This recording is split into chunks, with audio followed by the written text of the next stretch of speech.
feels like the draft.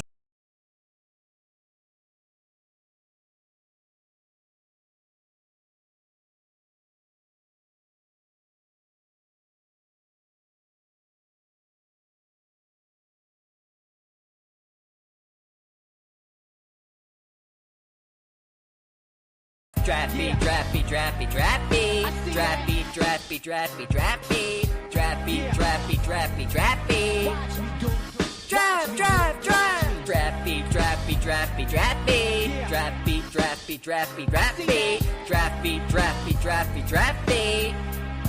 It feels like the draft, draft, draft, draft, draft, draft.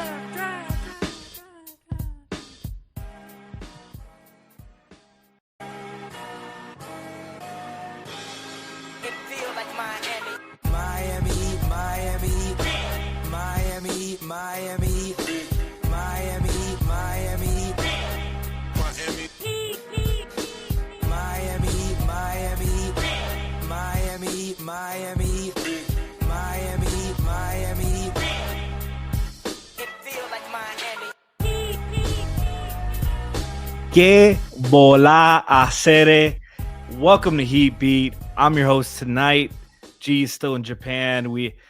I don't even know if G found out that Trump won, and I don't want to ruin his vacation by asking him. But welcome to the Heat Beat show. I'm Franky G, your host. Heat win. They beat the much hated, much dismayed, evil Kyle Lowry, Caleb Martin, and them boys. 106-89 at home for their last game for like a week. They don't play again until like Saturday. What the hell is Adam Silver doing? He gave them a back-to-back tonight and then 5 days off as a thank you. Fuck this guy. But my host has been waiting long enough. My co-host, Saucy Takez, Lou, light the beam. The beam is lit today, Frankie. We have won a basketball game.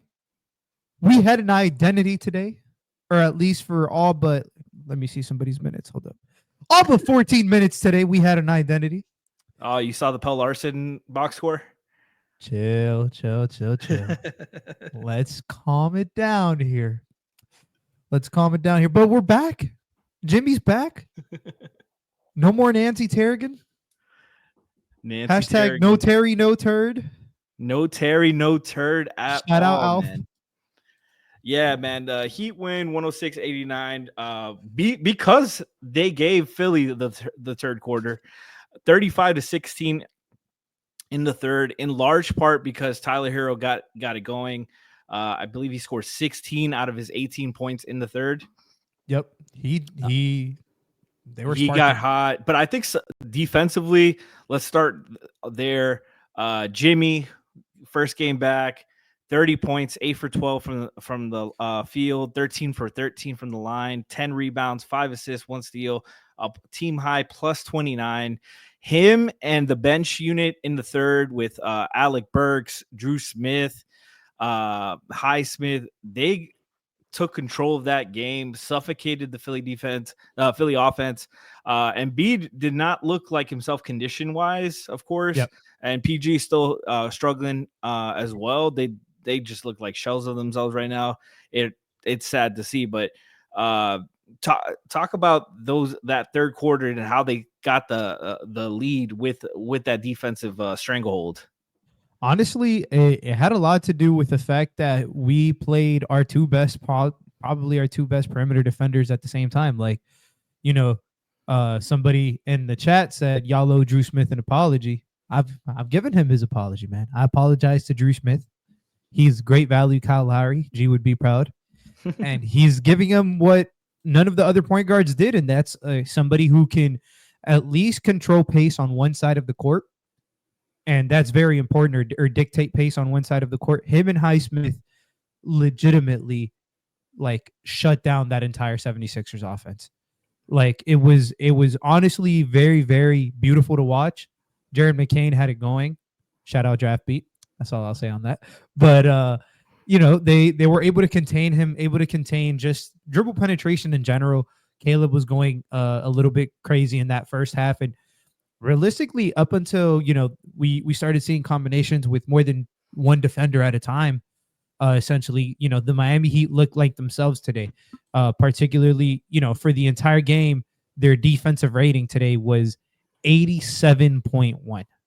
That is remarkable. It was absolutely remarkable after, coming off of and ironically, Frankie, like the 76ers got to the rim a lot today. So, some of that has to do, like they got to the rim 31 times today. I remember yesterday we talked about the Pacers running layup lines. They got to the rim 27 times. The Sixers got to the rim more today. The difference was the 76ers couldn't hit a 3-pointer. But, sometimes you get the a beautiful balance of them missing shots and your defense, doing just enough. I thought like forcing just enough turnovers to like get themselves running, man. Get themselves running and sparking some of this atrocious offense that we've seen from time to time. Absolutely. And you talked about the Drew Smith and Highsmith lineups. When they were at the top of the 2-3, I'm just like, that's diabolical, Spo. That's not fair. That's not nice. Like, where's the dribble penetration going to get to with those two on there? And credit to Drew. I've been a big anti-Drew fan. Yep. And it was never because of defense. Like, defensively, I've said it, he's top 3 or 4 on the team. Yep. But offensively, had a good game. 10 points, 4 of 7 from the field, 2 of 4 from 3. 3 assists, took care of the ball, 1 turnover, plus 23. But even I'm saying Drew needs to play over Josh. Josh, in a game that the Heat won 106-87, Josh Richardson was a minus 21 in 14 minutes. 1 of 6 from the field, 4 points. Like, it's like Spo can't see the results like this. And look, Philly's awful right now. Like, this isn't a game you take a lot from. You're happy they won. You're happy they're healthy. But you can definitely take some negatives away from Josh and see that it's just not working with him. There was a stint, bro, where I was I believe it was the second quarter where Spo went with Josh, Duncan, Highsmith, Kevin Love, and Pele Larson. Yep. The bench 5. No Jimmy, no Tyler, no Bam. And it was only 8-3, but that they lost those minutes. But that's when Philly started making a run, and they got in the some groove going. They made some substitutions, and Philly was already in a rhythm, already had some momentum, and they got up by as many as 20 points at that point in the second quarter, I believe it was. Miami fought back. They actually ended up winning that quarter somehow, behind Jimmy being a menace in the first half. But it was just stuff like that where like look, you and me have not been shy that we're not fans of this roster construction, but Spo has done a lot of things to really make it a lot worse than it needs to be. Josh needs to be at the very bottom of the rotation. He should be the 13th man. 13th, 14th man. If they need a body, I'm calling Udonis first before I'm calling Josh at this point. Honestly, like, Burks came in and he didn't shoot the ball really well, but he gave a lot more to the floor to impacted the game in positive ways. Yep. He was defended. I trust his shooting more, his movement shooting. He only went 1 for 6 from 3, but you have to defend him because he can win a game shooting the 3 ball. He was a plus 27. Drew, he's not going to give you this efficiency offensively every night, but he's going to take care of the basketball. He's going to play great defense, and he's going to bring some balance to the court. And he's not going to command shots and get in the way. He's going to be in the right spots more times than not. I think like I don't want to harp on it every game, but man, every game it's just a huge blemish. The Josh Richardson experience. It's always just too much Josh. At the end of the day, it's too much Josh. In particular, like, if we were like ravaged by injuries, like we would have no other option.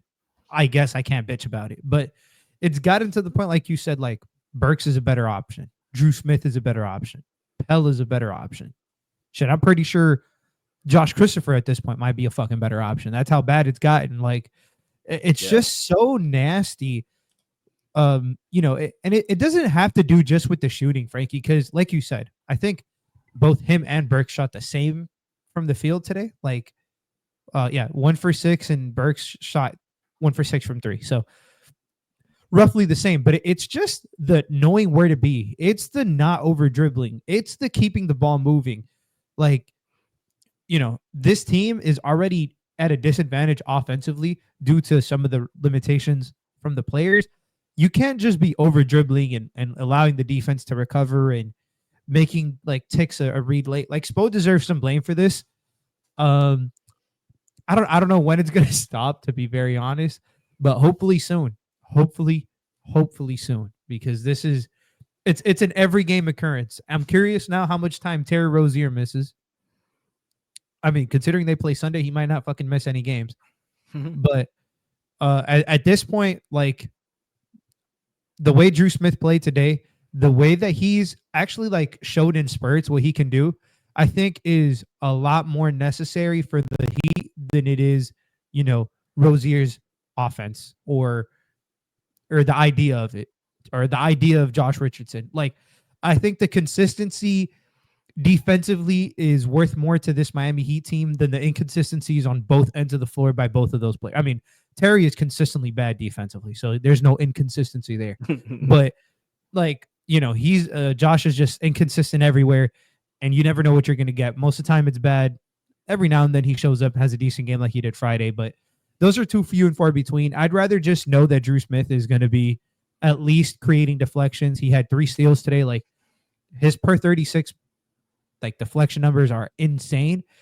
And that for a team that's so desperate on offense, it's so nice to get some of these pick sixes or some of these strips or even a team that's really, really struggled to defensive rebound.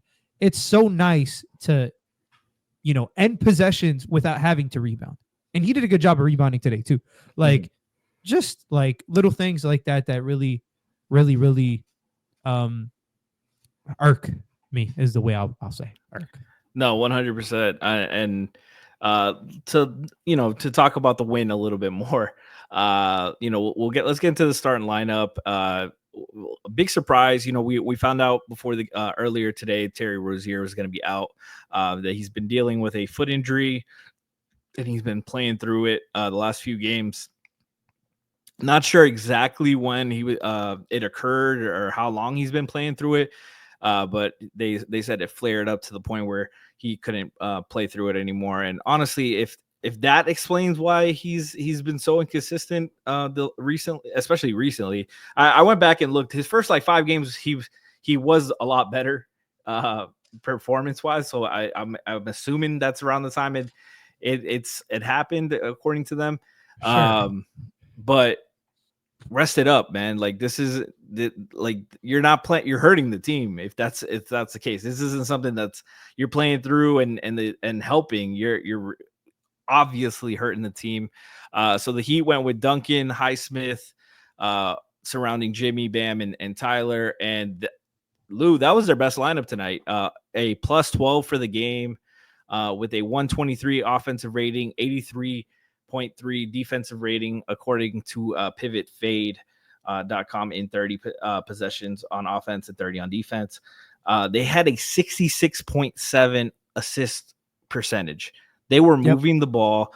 Somebody in the chat mentioned that something we talked about with Alf on Twitter and in the group chat. But the games where they turn over the ball a little bit more are games where they're a little bit more exciting offensively, and they're just more efficient because they're moving the ball with purpose. They're trying to get into spots where they should be getting into.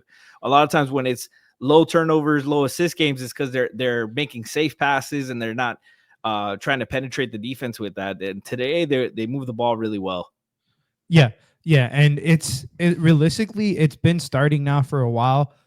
I think I've pointed out like the whole Bam hubbing at the top of the floor. He was able to do a whole lot more of that today because he had 2 guys to hub with, and Jimmy and Highsmith were really just feasting off of the gravity that these guys created. And, Jimmy in particular was able to pick his spots a little bit better because the floor was so fucking spaced with these actions for Tyler and for Duncan. And this is the best starting five that they've put together, Frankie. Like, am I going to sit here and say that this should be the starting five from here on out? I don't think I can, but this is the best starting five they put out there. So for me, sure, keep playing the same five. I thought it was a smart move to bench Kevin in particular against this, smaller, more athletic, style of Philadelphia team that we're playing against. I like the way that they went small, because I thought it fit the occasion. The ball movement was good. The turnovers, I don't give a fuck about the turnovers too. Like, I think it's so stupid. We're one of the lowest turnover teams this year. Why? Like, it's like one of the only stats on offense that they're in the top 10. I don't care about it. If you're not moving the ball a lot, like, I don't care about your turnover percentage. Yeah, and like, they got to the rim today a lot. A lot of that had to do because they were moving the ball, because players were moving without the ball. There was just a little bit of juice to the offense. A lot of that needs to be accredited to Jimmy Butler, because I thought during moments in that first half, he felt like he turned back the clock a little bit. Yeah. And it was great to see, not just offensively getting to the rim, like energy wise, going for loose balls. There was several plays where I got scared that he was going to get hurt because he was everywhere, man. But yeah, there were plays where he's still pump faking when he's wide open for a layup. I'm like, that's literally how you got hurt, bro. Come on, like, just fucking go up with it. Stop trying to get the and one. But yeah, he turned back the clock. 30 points, 13 for 13 from the line. I love 12 shots and 30 points is ridiculous efficiency. And a lot of it was inside the paint, at the rim, like, just being that menace offensively that we've missed all season. And even when Jimmy's been here, he hasn't been that for most of the season. But it was really nice to see. I'm looking at his shot chart right now, and only one of his makes was outside of the paint, and that was that corner three on the swing. Everything else around the rim, right under the basket. One shot from around the free throw line. Everything else inside the restricted area for the most part. Yep. Like, that's exactly what you've been missing with this team. He's getting the cuts. He's getting the inside feeds. He's playing the high-low game with Kevin and Bam. And a lot to still, work out. But if Jimmy's still able to give you that on most nights and turn back the clock, like that's what you need. That's what this team is built for. Tyler had that big third quarter. Rest of the game, real quiet game. One of his poor scoring games. Caleb went at him early, a couple possessions in the first, but I thought Tyler fought back defensively pretty well. Finished 18 points, 6 for 15 from the field, 2 for 10 from 3. I've noticed that he's taking a lot more. He's coming off the movements, threes, coming off screens a lot more, and he's been swaying and leaning a little bit. If you notice, if you pay attention to it, his misses, they're going more to the side. And that's when I feel like he's overcompensating on the movement shots. Yeah. And that's where he needs to, settle down a little bit to, pass up the threes, keep the ball moving and not force those shots.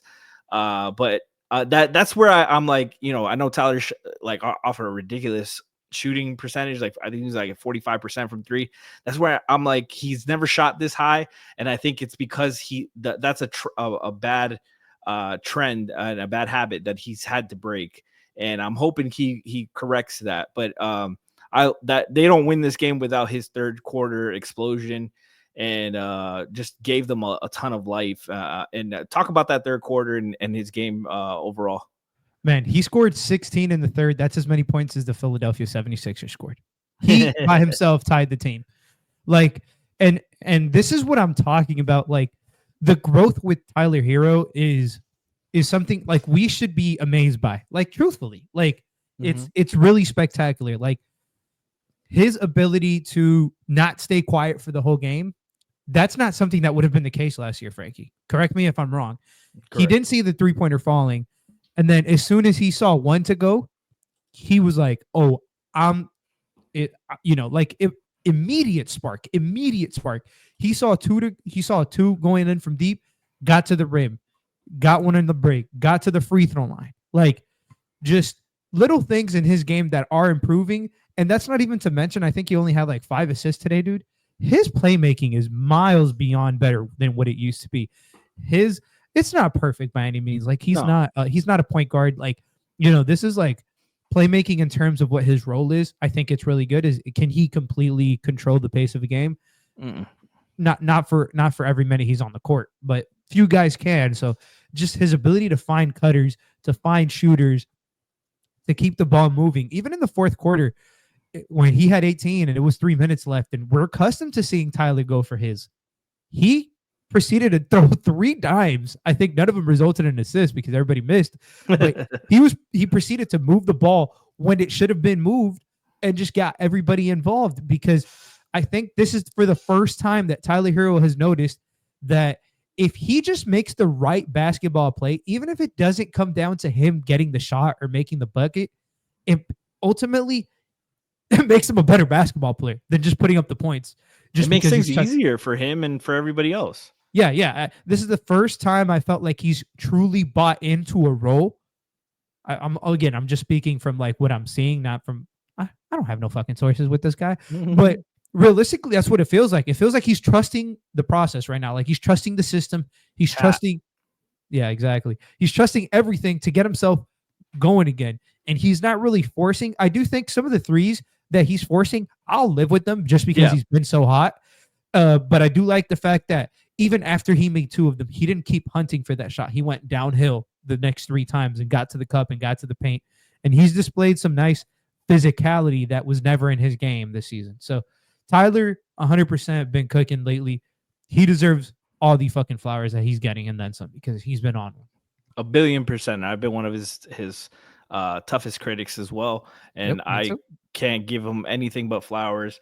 I talked about this on I posted this on Twitter or Blue Sky, I don't remember, but like for the most part, Tyler Herro, 55%, 54%, 56%, 56%, 55%. That's his true shooting percentage every year of his career. 54 this to 56. year, 65%. That's a 10% jump from true shooting percentage. That he was because of his shot chart and his shot selection, he was a average to below average efficiency player every year. This year, he's up there with the elite of the elites, and it's simply just changing his shot profile, being more aggressive, being more decisive, he's shooting a career high, attempting a career high in free throws. Right now he's a career high at 3-point attempts, and that's made all the difference. I don't think he'll stay at 45% three. No, probably not. But even if he cools down, you see games like today, and yesterday, he didn't have the greatest shooting nights, but he's still, because of where he's getting the shots and because of his reads offensively, making the right decisions as a passer, he's still able to impact the game in a positive way every single game, whether he's shooting the ball efficiently or not. And he's such a threat from 3 that like he can kill you. He can go 7 for 11. So you really got to defend him out there. Now it's just about the Heat being able to play off that attention, playing off that movement, and start opening up the lanes and finishing layups. Because goddamn, they are awful inside the arc, at the rim. And speaking of awful offensive performances, we got to go to Bam. He had one real nice crossover and fadeaway on Embiid that got him stumbling a little bit.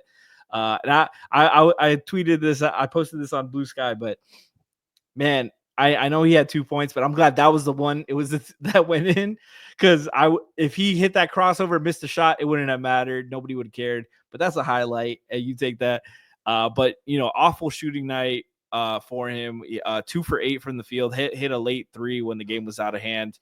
5 points, 13 rebounds, 3 assists, 3 steals, 1 block, 3 turnovers, plus 11. But we'll talk his defense, but offensively, lot left to be desired.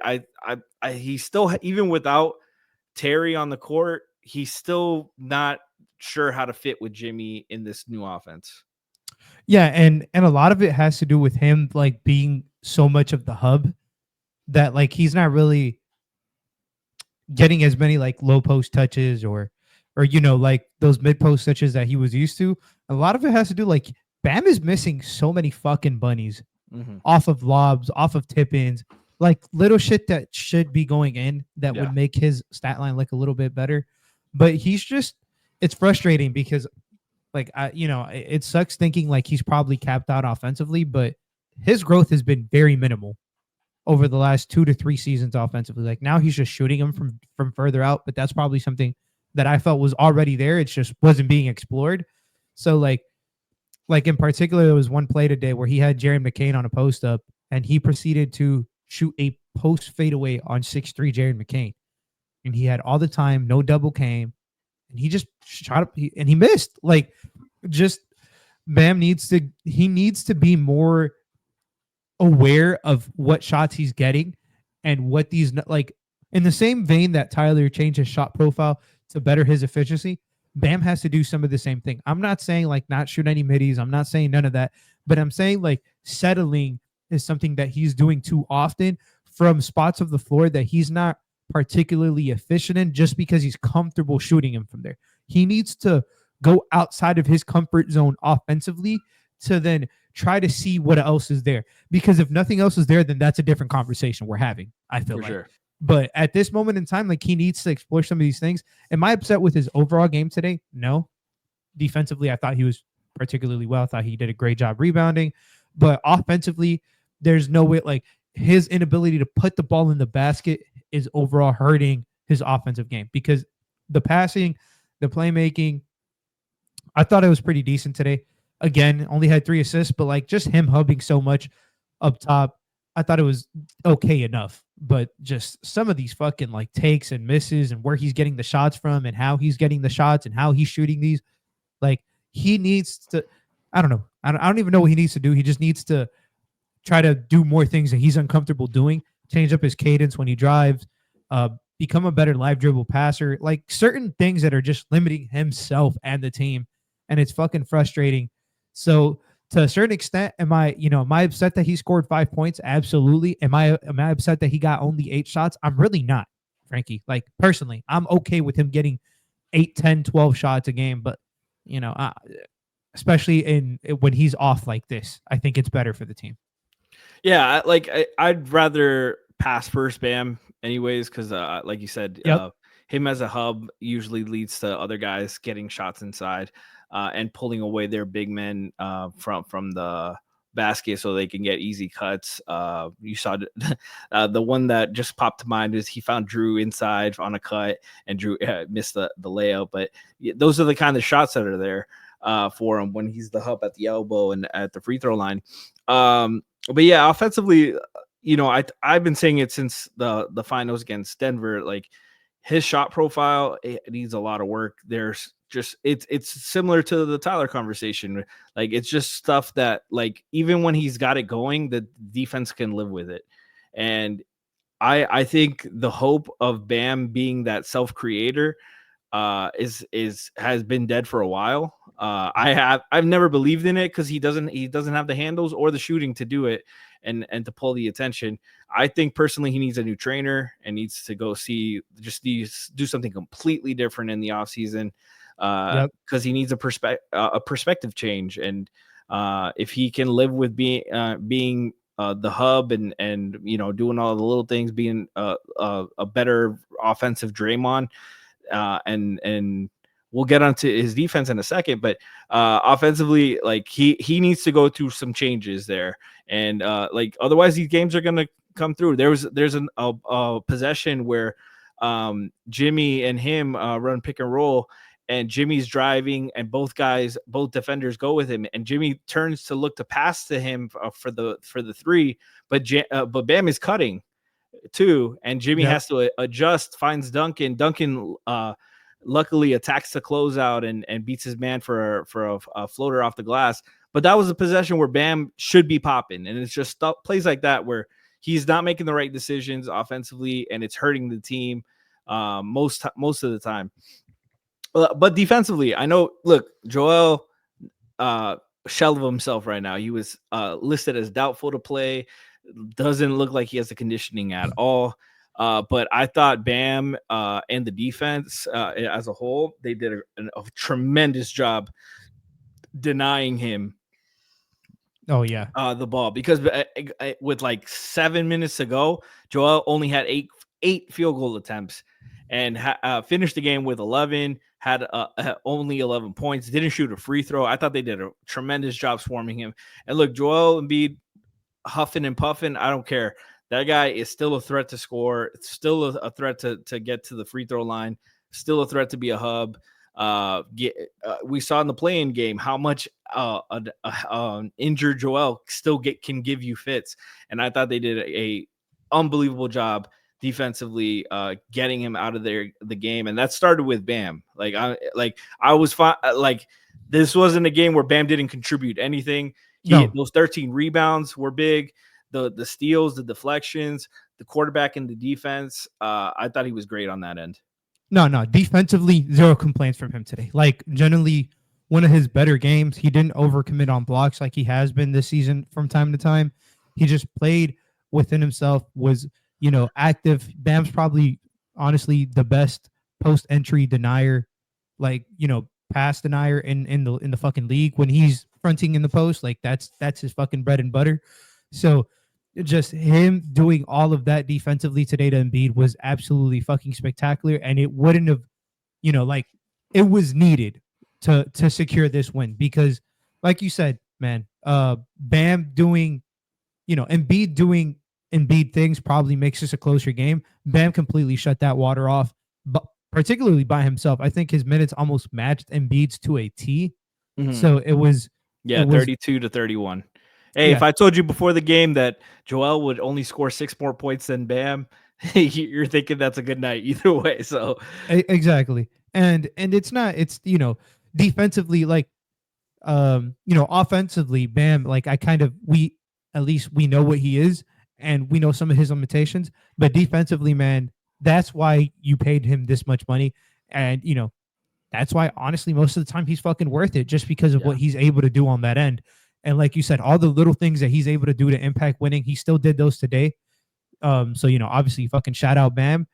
His rebounding was fucking so damn good today. And it was needed. It was needed because Miami's fucking struggled on that end of the floor, particularly, finishing off defensive possessions. So he was just in his bag today defensively. Yeah, and chat, we're not saying like D Sizzle in the chat saying Bam's becoming a big Patrick Beverly. No, we want him to score and take good shots. This wasn't a great offensive performance at all. I give it a D- on offense, but defensively, we're gonna give him credit defensively because it was great. We're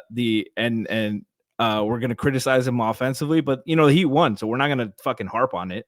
It didn't kill him tonight. If they needed more from him offensively, they would have asked for more, but they didn't. They almost won by 20 points with him playing like that. So they won't do it every night. They're going to need him to score, and they're going to need him to be more consistent. He's in a funk right now. We were hoping he pulled out of it these past couple games, but you can see they still have growing pains. This team isn't constructed well. Spo is still running lineups that has you doing what the fuck? Why? I'm sorry. Why did Duncan Robinson get a bench unit? Yeah, I love Duncan, but why?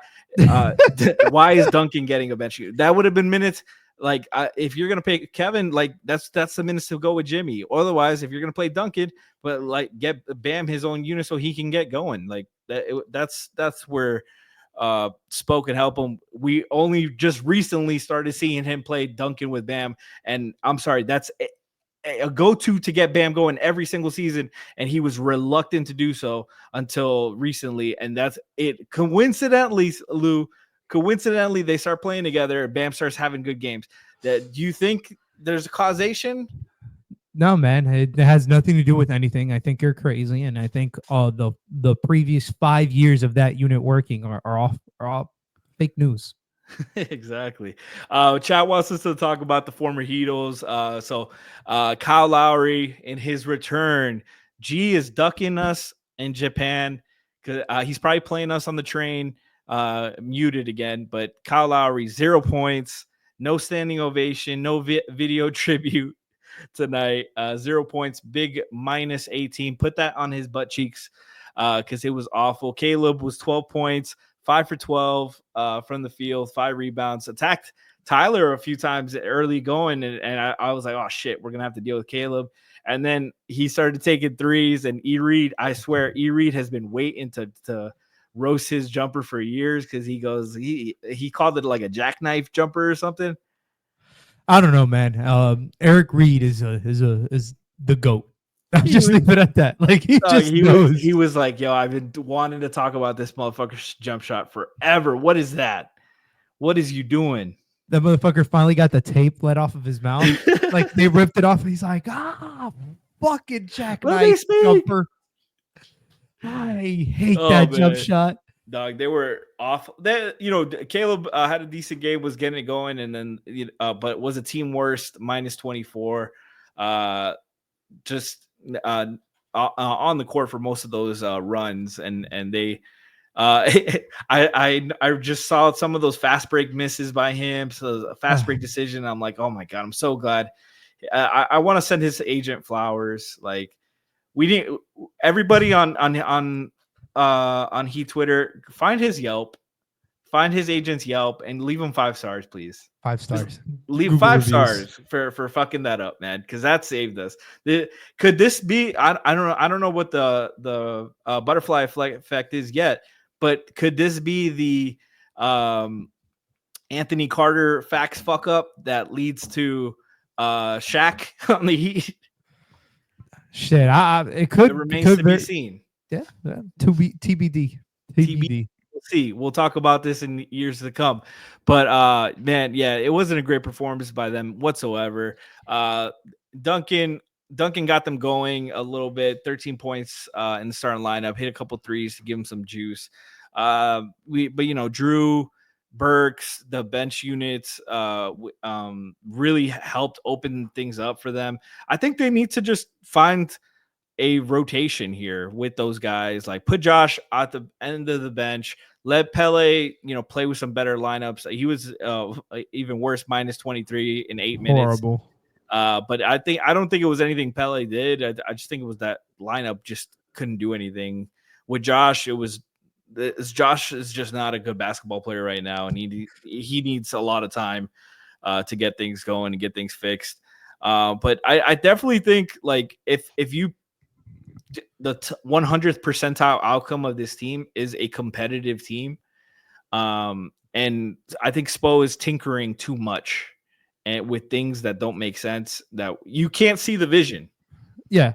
And I think, and to be honest, I think we talked about this. I don't know if it was on the show or after the show last game with Tiff, but he's giving, to a certain degree, I do think like Spo's hands are kind of tied up, particularly with the Heat trading and expiring and a first for Terry Rozier, like certain things like that like he has to play some of these guys so he could, after a big enough sample size, he can go up to, Pat and Andy and whoever he has to and be like, look, this is what these results are, man. They speak for themselves. I can't keep supporting this bullshit until so Spo still thinks Richardson's a rookie, but he's 31. Honestly, yeah, I don't know. Somebody said he's like the coach's son. Yeah, this is fucking awful. But he's the right time to tinker is now, I guess is what I'll say. But like at some point, some people's leashes are longer than they're supposed to be, and some people have shorter leashes than they're supposed to have. Some people with unrealized, some people who we haven't seen enough of in the league in general, in certain roles in general, are getting pulled so quick. But some guys who we've seen them for years, we know what they are for years, are still getting run and are still getting certain minutes that they should not be getting sometimes. In particular, when they start off bad or when they, like Drew Smith had a great game today. His leash should not be that long next game. Like it just shouldn't be. It should be longer than Josh Richardson's though. Mm-hmm. And that's where we're at. These, it's not like take out Josh and directly give your minutes to one person, but like I think there's other combinations. Like you said, I think there is a very competitive team somewhere in this roster. There is a team that is has a chance to make it out of the first round in the playoffs, maybe even out of the second round, perhaps, if everything goes their way, if we get the right version of Jimmy. But with some of the shit that we're doing, man, it's not gonna. It doesn't look like we're gonna get there. Yeah, it's just I think Spo is and we know Spo's always tried shit out in the beginning of the season to see what works, what doesn't, and to see his versatility, to test things out and all that. But like a lot of these guys are returning. You've seen a lot of this. You've seen a lot of what's worked already, what didn't work. I understand what you said about the Terry lineup, but like if you really want to give that lineup a chance, like you gotta lean defensively and you gotta lean ball movement on there. Like it's too much standing around. Like you're not playing to their strengths enough, and I feel like that's been a big issue. And you're not compensating for them. Like it's lineups that don't make sense. Like you have Terry, Tyler, and Nico out there with Jimmy and Bam, and who's your defenders there? Like that's like you have to have things got to make sense a little bit. You got to be able to see what like some common sense things. You got to like if with Jimmy's not a great shooter. Who do you play him a lot of his minutes with? Kevin Love is a big man who likes to space the floor, compliments him. Do the same thing with your guards. Do the same thing with your backcourt. Like it's got to be like that constantly. Bam plays great with Duncan.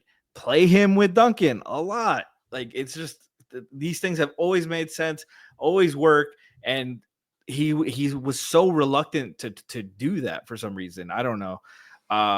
Even trying like with Bam, sometimes it's just he tries to make like not let him rely on Duncan and stuff, but Jimmy relies on Kevin, and you play to his strengths. Like you play to Bam's strengths as well. Like Bam's a great roller, sets great screens, can catch the lobs, and that's what he plays. He does so well playing with Duncan, and he finds his cutters playing with Highsmith. Find those little seals that Highsmith does, cutting baseline and finding himself under the basket wide open. Like that's what works, and just stick to that, man. Like there's not a lot. Like if you're gonna tinker with the young guys, not with the 31-year-old Josh Richardson. Sorry, he's not Rook 2 anymore, man. It's not gonna work. Yeah. But yeah, man, this was a fun game for the most part. Second half, especially, shout out to Drew, bringing the energy defensively, making the impact. And great to see Jimmy back, Highsmith being healthy after that scare, those falls last game. Chad is saying, don't be a coward. It's championship or bust. Pelt Larson, finals MVP. Carla Tiana says, Spo forcing Josh on a slight fetch. Like, yeah, man. Like, it's stuff like that I'm just tired of seeing. Heat are off for quite a few days. So chat, you can think about their season as a whole. They don't play again till Sunday against Dallas at home, and then they have all these days off, and then they have 1 day off before they get a back-to-back. Make it make sense. Thank you, Make Adam. it make sense. Adam Silver, you're going to hell, man. Lou, where can the people find? Oh, wait. Chat wants to us to talk about the jerseys. The Heat did debut their Heat culture jerseys for the season, the red ones. I love the white on them. The numbers popped really well. I think the Heat culture, you cannot read that. You can't. It's impossible to read and see it during the game. When they zoom in, and like when the guys are at the free throw line or stoppage, and they're zooming in, and you can see it, you can read it clearly. But other than that, the white really pops really well. I do like that. It's miles better than last year for me. Yeah, that was my standard. It was a low bar. Yeah, I still, just Jared said they look like practice jerseys. I swear they look like those reversible jerseys that I had in high school. And that's what they've always looked like last year too. So I think that's what they're going for. I hate that because we used to be a team with style, that we used to have the best jerseys, And ever since the championship golds ones, we've been going way downhill. I think the Vice, when they did the whole Vice thing, I thought those jerseys were incredible. Yeah. But man, have they missed with these culture jerseys. And next year they're going to do the same shit. They're just going to make them a different color. They're going to make them white next year. Yeah, they're going to be white next year. They went black, red. Now it's going to be white. That's typically what their marketing team does. So don't be shocked. The jerseys were okay. I think they're better than last year's, which isn't a high bar, but white culture question. Just say white culture. They said the white is popping on this team too. Yeah. I don't even know. The jerseys were okay. I liked them better. Particularly, I think what made the jerseys more tolerable was the court wasn't as fucking disgusting. Oh my God, they took the mantra off. Did you notice that? Thank goodness, bro. First of all, you could barely see that shit. It just looked like somebody spilled some shit on the court from the regular TV camera angle last year. So step in the right direction, I fucking guess. But yeah, they were okay, I guess. They look better because we won. Ryan in the chat says they need to just stick with the Vice and rotate colors. Don't try to improve perfection. That's what I'm saying. Give me some throwbacks. If you're gonna go tinker with the some of the older jerseys a little even bit. The old legacy jerseys, man, those were cool. The ones that they brought out when LeBron was here, those were what were the ones that they had during the Wade and Shaq era, the Miami oh man, I don't remember the name. Chat, help me out, man. Are you talking about just the alternate red? The jerseys? Floridians. I think it was the Floridians. That's the ones I'm talking about. The Floridian jerseys. I thought they were called Legacy. Those jerseys were fire to me. That's the one that had the orange, and the pink stripes. Yeah, I thought those were called the. I don't know. I thought they were. I found a picture of the jerseys for sale, but I don't see that. I can't find a picture of them actually wearing it. I think the worst jersey the Heat have came out with in the last fucking 20 years was those championship gold jerseys. Yeah, those championship gold jerseys were fucking ass. They look like the Pacers. These were the jerseys I'm talking about. The Floridians. Yes, those are nice. Those are nice. Fire to me. And then they did the white ones. Yeah, the white ones. The same thing with the white. Both of those were nice. Cool. You hit something. Yeah. Go back to what's worked, man. What the fuck is this shit? I would take the Floridians. Give me some alternate ones. Put them in Vice colors. That would be fire.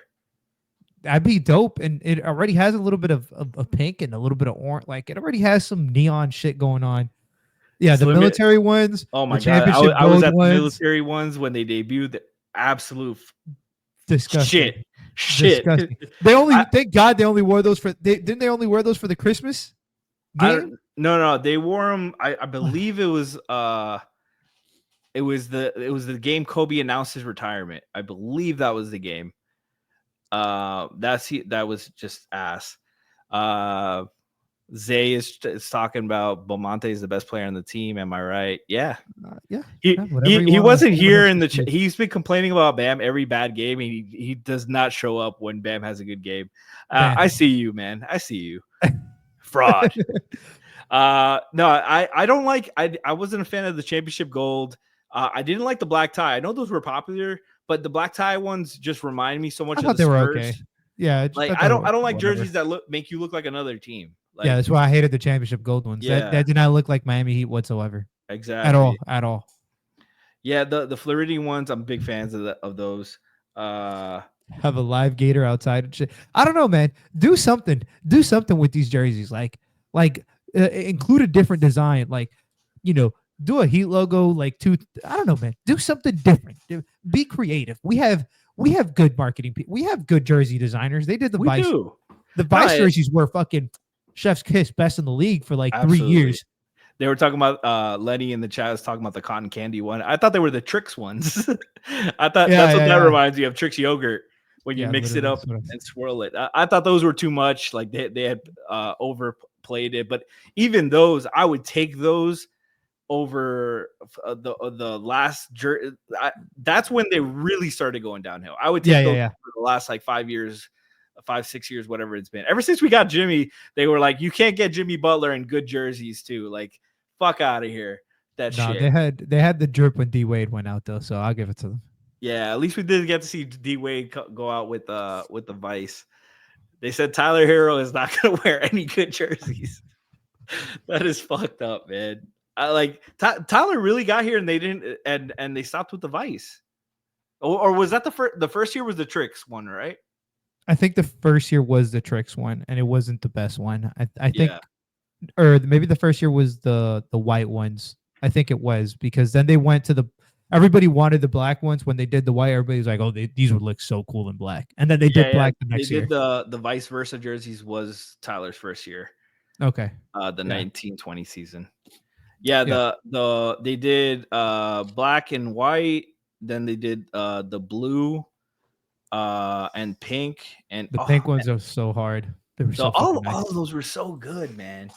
Where's the creativity, man? I don't mind us having an alternate logo and an alternate color scheme, because that Vice, that Vice color was nice, but just, man, the Vice color wave was nice. Even on the logo we had, just they need a, I don't know, they're pushing too far with this culture shit, and it's starting to piss me off. It's starting to be it's starting to be too much. You know what I'm saying? Like, it's just starting to, like, they're trying too hard. Whole year was teal. That's what they're saying. That's what Chad is saying. Okay. I don't remember the order. The Heat sucks so much for reviewing jerseys. Yeah. Okay. They said it was white, black, blue, pink, vice versa. Sure. I don't remember. Sure. Sounds about right. It sounds right. It does sound right. All that matters, Frankie, is what jersey are we going to have when Cooper Flag is here? It's not happening, bro. This team just wants to be mid. Jared McCain cooked. I'm happy for him. He hit a 3 and looked to the Heat bench, and I was like, he's definitely putting this on a thumbnail. Oh, dude, he's TikTok dancing all over Khalil Ware being the pick ahead of him. Oh my God, no. All right, guys.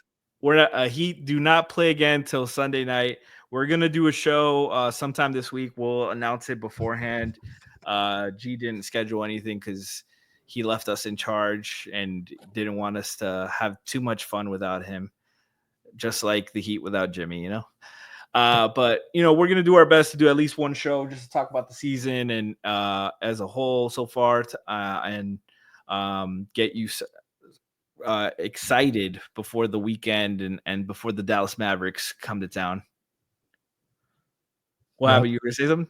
No, somebody said cafe con leche jerseys. I'm so in. Ooh. Hire this man. Bustelo. Are you a Bustelo guy? La llave, man. La llave. But they're green, so we're not doing that because fuck Boston. No. Can you imagine some Pilon jerseys? they used to have tents outside the arena with the Pilon tents. Used to get free cafecito. Was it? I think it was the Marlins. I don't remember if the Heat did it too. Big they would give out a shot to of Bustelo to like like a section. Section 121. I don't think it was the Heat. At least not while I worked there. I know we used to set up the Café Pilon outside, and they would give off little cafecito shots. Damn, I see. Carlos had to say big face. Yeah, right. Jimmy would charge them way too much. Jimmy would become a billionaire. He would need half of Mickey Harrison's fucking things just to get fucking. He'd be coming out with a fucking like a bankruptcy plan for Mickey. Makeup. You want those jerseys? It's gonna cost, buddy. If that's what it costs to bring D Wade back to Miami in some kind of ownership position, big face it is. Big face.